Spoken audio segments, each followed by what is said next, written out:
কি আছে আমাদের বাংলাদেশে? না আছে একটা ভালো ক্রিকেট টিম, না আছে একটা ভালো ফুটবল টিম, না আছে ভালো এডুকেশন সিস্টেম, আছে শুধু একটাই বিশ্বজয় কুরআন হাফেজ। তাও তার গুরুত্ব দিতে জানে না। হায়রে মানুষ, যেখানে ভালো কাজ করতে যাইবে সেখানে হারাম ঘুষের টাকা চাইবে। দিনরাত পরিশ্রম করে একটা মেধাবী স্টুডেন্ট তার মা বাবার মাথার ঘাম পায়ে ফেলার টাকা দিয়ে শিক্ষা অর্জন করে সিভি নিয়ে প্রত্যেকটা অফিসের পিছনে পিছনে ঘুরে, অথচ মোটা অঙ্কের টাকা না গুনতে পারলে চাকরি পাওয়া যায় না। আসলে বর্তমানে দেশটাতে চুরবাটপার দালালে ভরে গেছে। আর কত করবি মানুষের ক্ষতি? সময় থাকতে মানুষ হ, নয়তো আল্লাহর মায় ধীরে ধীরে পাবি।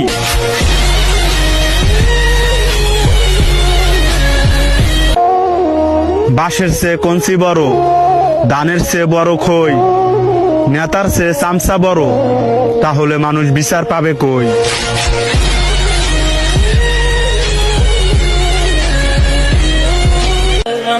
নেতার পেছনে ঘুরে শেষ করবা নিজের যৌবন কাল, আবার ভাইবার একবার নামাজ পড়া কাটায় দিবা নিজের বুড়া কাল। বলি বাপের কামাই খাইয়া নেতার চামচামি করা সাজে না, আর বুড়া কাল পর্যন্ত যে বাচ্চা থাকবা আজরাইল তো আর তোমার দুলাভাই না।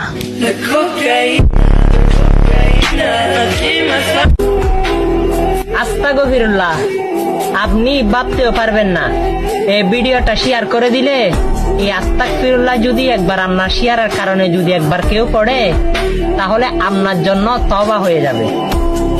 সেও তওবা করবে আর আমার আমল নামাইও তওবার হিসাব চলে আসবে আল্লাহ রাব্বুল আলামিনের দরবার থেকে। ভিডিওটা শেয়ার করে দিন। আমিন।